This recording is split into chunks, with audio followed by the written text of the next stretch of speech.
Coming to a theater near you. BD in 3D.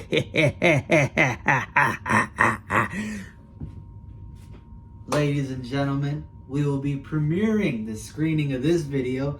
Make sure to grab your popcorn, your sodas, your slushies, your crunch chocolate bites, and make sure to get them nachos with the cheese and jalapenos that gonna spice up your bathroom trip tomorrow's.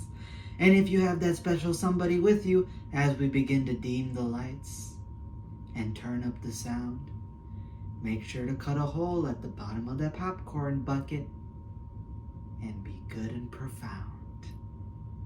Welcome to this discussion video, a top 5 video in fact, and that is none other than top 5 Goosebumps books that would make for great movie adaptations.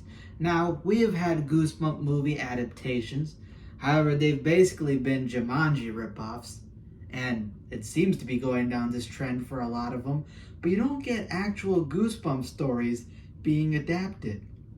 And you have some stories with enough material, enough content, enough characters, enough basically setup and foundation to make for an interesting story and a great theater watch. And the higher budgets would do them a lot bigger favors, sometimes more so than if they were to get TV episode adaptations. And that's basically what I'm talking about today. So if I were to pick 5 books that should be adapted into movies, well done, in my image, accurate to the story, with that movie budget flair, these would be it. So let's discuss. Take your seats, start up the heated chairs, recline them back, and get ready for the movie. If you like this video, of course, be sure to hit that like button, subscribe button. Sorry, I'm a little bit tired, so stuttering a bit. Jesus. The movie hasn't even started. I'm already falling asleep. Goddamn. Make sure to hit that subscribe button. Make sure to hit that like button. And let's talk about this discussion. So, I picked out 5 books that I think would make great movie adaptations. And I do have a honorable mention, which is kind of like a semi-honorable mention. I think it would be effective in making a movie. I wouldn't say a great movie, but a decently well enough movie that I think enough people would enjoy it. However, the 5 of the main ones that I chose, those ones I think would be well done and make for great movies. And if anybody's watching out there with the power to do so, these are my suggestions. Make it happen and do it well. All right, so let's get into this top 5. So with my semi-honorable mention, I decided to pick a book that I think would make for a decent movie. I think people would enjoy it enough. And I picked this honorable mention because there have been similar movies made out there. One in particular that does strike my mind. And the setup of the story and the premise kind of makes room for a movie adaptation. And that would be my semi-honorable mention, Phantom of the Auditorium. I think Phantom of the Auditorium, in my opinion, is kind of a boring story. When I read the book, I wasn't a big fan of it. I thought it kind of dragged on. I didn't really like the characters. However, I do have to say I did enjoy a little bit the episode. I think the episode is a bit of an improvement. I like the Phantom character. I like the more urban legend they formed around him, sort of that aura they gave him, and I thought it had a flair to it. And the Phantom of the Auditorium musical that I listened to recently for the Goose Junkies podcast is probably my favorite iteration of the story so far, and I did enjoy it. It's meant to be a musical, meant to be a stage play, and I think it works well for any of you who are going to go out there and actually see the play. Let me know how it is. But Phantom of the Auditorium, I think, would make for a good movie. Again, it's a stage play, a musical. It has that flair to it that I think could work. And obviously, there was a movie made in the past called Phantom of the Opera that is quite literally inspiring this book to a degree. So I think it would pay homage in a good way. It is, I think, a good enough story that it could warrant it. Maybe add some things, add some flair, some musical parts to it. And yeah, I think Phantom of the Auditorium is a semi-honorable mention. It could make for a decent movie. However, the next 5 we got are bangers, and that's why I picked them. So number 5 on my list would be from Series 2000, and that is I Am Your Evil Twin. I Am Your Evil Twin, obviously a story about duplication, clones, and some science experiments. This story to me has enough emotional grasp to it, and it has that emotional impact, that emotional weight. It has tension throughout the entire story, and it's zany and crazy enough and interesting enough that I think it would make for a good movie and a fun watch. I'm Your Evil Twin is basically about this boy named Monty. He's staying with his uncle while his mom is away on a business trip, I think studying orangutans because she's a zoologist, so she's in Borneo. He's with his uncle and his cousin, and basically while he's there, he ends up dealing with this strange situation where he thinks that there is a doppelganger who's pursuing him, incriminating him, and framing his life. Basically a classic story of being framed by somebody who looks just like you. Some bad things happen, he gets blamed for it, and he has to find out, is there really a doppelganger out there? Is there more than meets the eye? And he may or may not uncover some secret history behind his certain aspect of his family, some potential science experiments, and some wild clone drama. So I think that this story is interesting enough to make for a movie. Again, it has that emotional aspect. Monty and his cousin and family have some good moments and have some good weight throughout the story. The idea of a doppelganger framing you, incriminating you, and putting your life at risk is very intense, especially as you get to certain climaxes in the book where you feel like things may not go well. And let's just say the ending is quite dark and you're like, oof. You feel bad for Monty by the end of the book. So it's quite an intense tale. And you have a great emotional aspect with his cousin and Monty. They have this wonderful moment that Stein wrote extremely well. It is this kind of family bonding moment that felt genuine, kind of hits home in the heart, and it makes you realize that Stein really did a well-written story when it came to I Am Your Evil Twin. And even though it is wild, even though it is a zany story, deals with science, experiments, clones, doppelgangers, all this crazy wild stuff, it still at the end of the day is grounded within emotion, and that makes for a good foundation for a movie. So I would say I Am Your Evil Twin. I would want to see that adapted. I think it would be a fun theater watch. You could have some nice doppelganger drama. I think the movie budget would do it well. And you can have some crazy shenanigans and antics happen with this story, especially if they want to add stuff, add more crazy wild things happening. It makes for a good tale. So that's my number 5.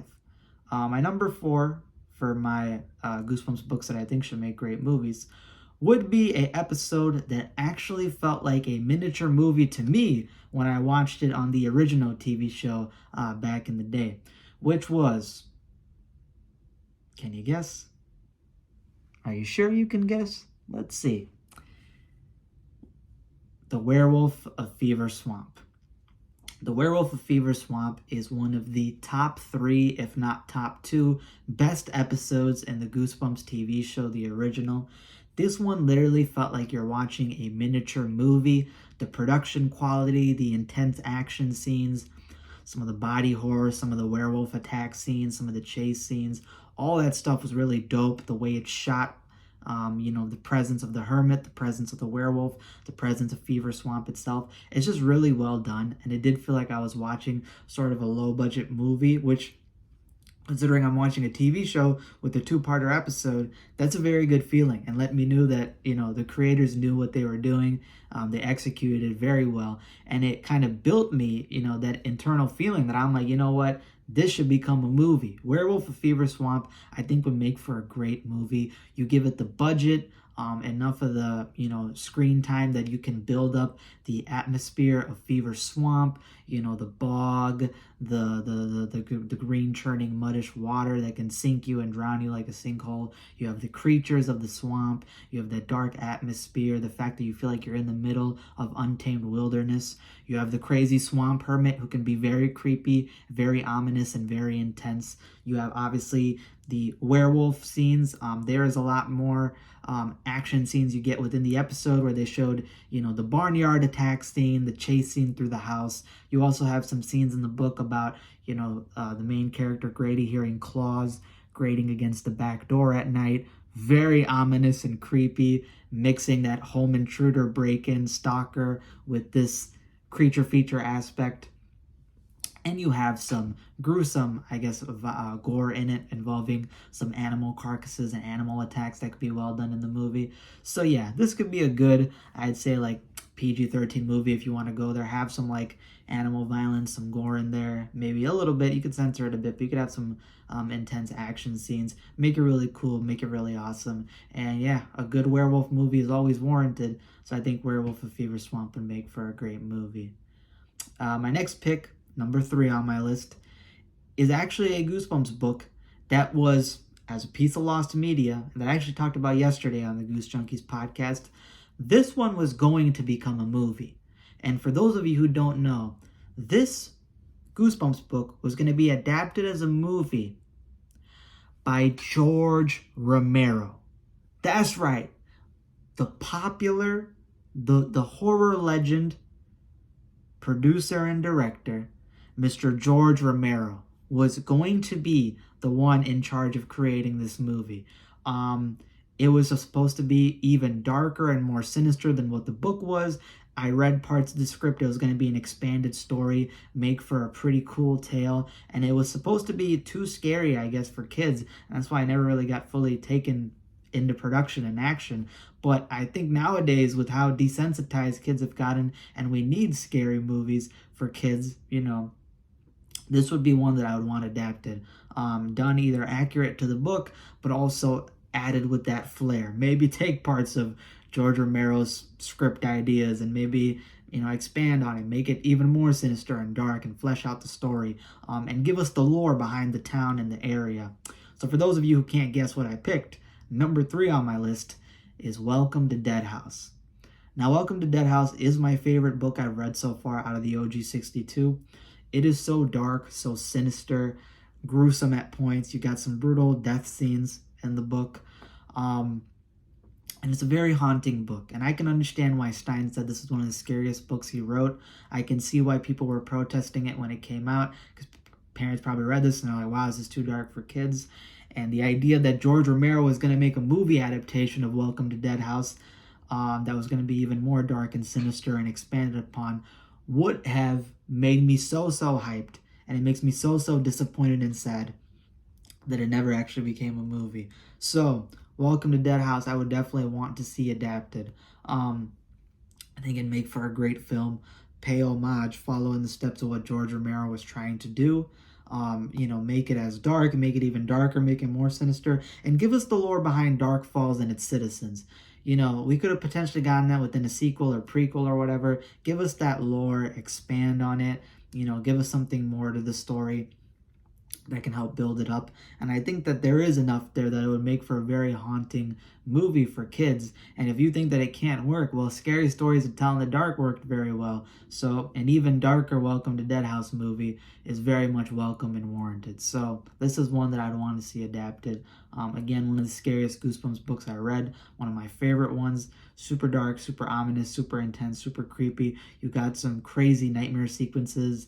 One in particular about the main character seeing her family as skeletons eating rotten, decayed bones for dinner.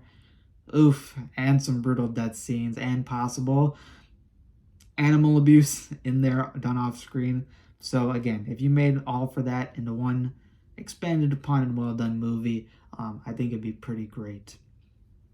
Number 2 on my list actually kind of expands on that idea, but it does it in a movie from a book that I think this book would serve better as a movie. It has more content in there, more of a thorough, thought-out story, and it has enough unique aspects to it that I think it would make it a very dark and sinister movie, but also have a lot of fun elements to it that would engage with basically the watcher. And 1 and 2 are basically the movies that I would always be like my top picks to be adapted. Number 1 I thought would benefit a lot from the movie budget. This one is more so just a story that I think would make for a fantastic movie.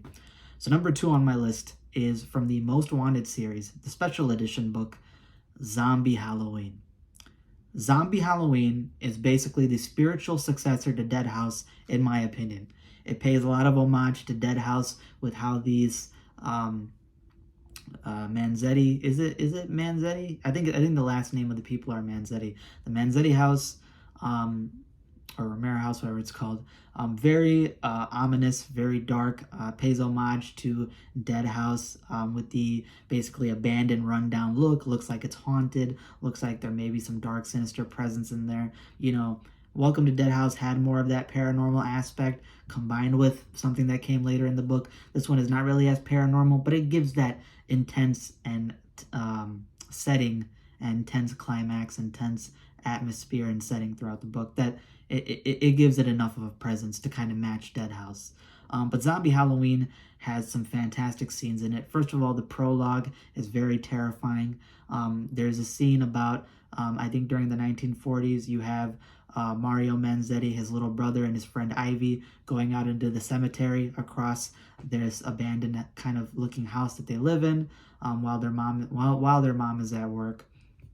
And you have these terrifying scenes described as like whispers among the tombstones, the moonlight reflecting off of the names, very dark, ominous, cloudy, stormy, dreary, and they feel like they may not be alone. It's very intense. You have a scene where they potentially might get stuck and buried alive.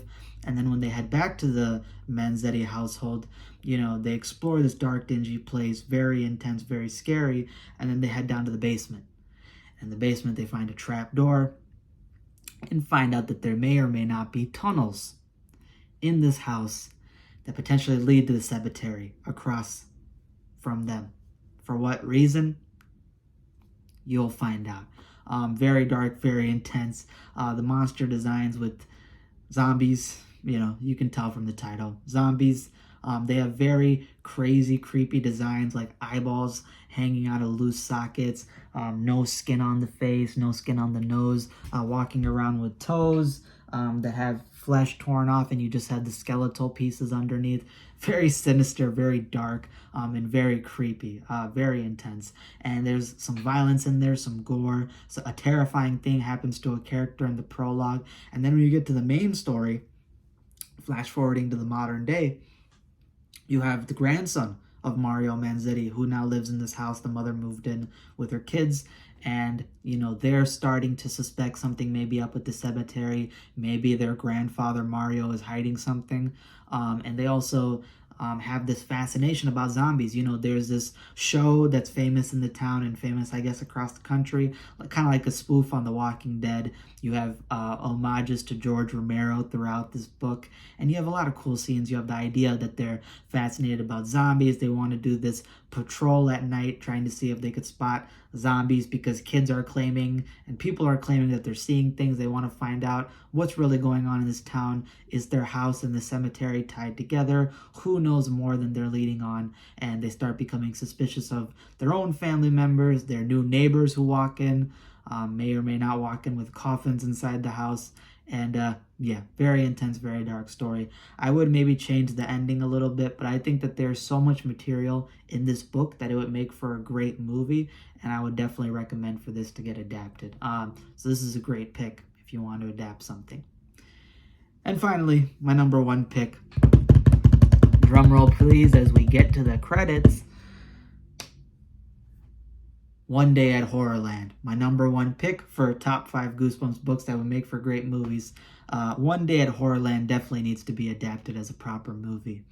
The episode was basically one day at Horrorland, one day at Horror Park, one day at Horror Fair, 1 minute at Horror Center. I don't know, like a Horror Road Stop. It had such a low budget and it was so low quality that they could not execute it right, and it was way too much of an ambitious story to be adapted. However, if you had the budget of a movie and the runtime for a movie, you could really adapt the story well. You could do great prosthetic and practical effects with the horrors, give them great makeup, great designs. You could do a great job with the amusement park rides, you know, the slide of doom that goes on forever. You know, you have stuff like the crocodile pond, and you have the mall, like what is it, the wall of House of Mirrors and stuff like that, the coffin ride. You have all these rides and attractions that you can do from One Day at Horrorland. I think the Werewolf Village, and you also have HorrorLand rides that you could do from the HorrorLand series. You know, you have the HorrorLand series where the second half of each book was dealing with Horrorland, sometimes even in the beginning. Take some rides and aspects from that and include it in the movie, and you can have this great amusement park story. I love carnival and amusement park horror, so seeing this get a proper adaptation would be super creepy, super intense, and super fun. It would literally combine all the things you want. Have this great gimmick, iconic look, aesthetic to it. Make, since you have a movie budget, make the giant sign from the Tim Jacobus cover, where nightmares come to life, nightmares come true, and have that giant horror peeking over at you. It would be so dope, so creepy, so good. And you can even include the game show aspect towards the end with the giant monster chase scene. It was super dope, super creepy, super intense. And it's such a great story. It's such a great story. I think I gave it 9.4 out of 10. It's fun, it's intense, it's scary. It's got all that Goosebumps flair to it, that creativity that Stein has. And it just has an awesome setting of being this Goosebumps themed amusement park that has been expanded and adapted and had so much stuff added. And you can even throw in villains. You can have cool Goosebumps villains be thrown in there, like Slappy and Monster Blood and Haunted Mask and whatnot. Include all that in HorrorLand. HorrorLand gives you that platform, that foundation to bring everything in. And I know the Goosebumps, I think one of the Goosebumps 2015 scripts was supposed to be HorrorLand. This could be done in a very good way, but just keep it accurate to the books, keep it accurate to One Day at Horrorland, do it in the way it needs to be done, and expand upon it accordingly. And I think it'd make for a great movie. I think this is definitely my number one pick. Everybody would want to see it. Zombie Halloween would be scarier. It would be the scariest movie probably on this list, and definitely one that I'd want to be seen on the big screen. But One Day at Horrorland, I think definitely is the one that deserves it the most, and would be the most fun. So yeah, that's my top 5 Goosebumps books that should become movies list. Hope you guys enjoyed. If you have your own list down below, comment it. Let me know. Do you agree with my list? Do you disagree? What books or stories would you like to see adapted onto the big screen if you ever had the chance? And what do you think about this list? Do you think that this is the direction they should have gone with the movies? Do you prefer the 2015 route with Goosebumps and Haunted Halloween? Let me know that all down below. And again, for the red, for this premiere screening, for your amenities, for your enjoyment, for that secret popcorn, and for this after credit scene, hit that subscribe button, hit that like button down below. Free way to support me, lets me know you guys are enjoyed. Get that box office up. All of you guys, please, please, please, hit that subscribe button, hit that like button. Get the box office numbers up so we can do a sequel with the future. Maybe we can include a collab with somebody else in here. And yeah, that's all I have for today. Hope you guys enjoyed, and see you next time in the movie theaters. Cut to the reel. After credit scene, by the way. Don't cut a hole in the bottom of the popcorn. That won't get you any action. That'll get you police charges. Never mind that that's how I got Felicia. She was a freak. Don't ask us what we did in the movie theater that night. Cut to black.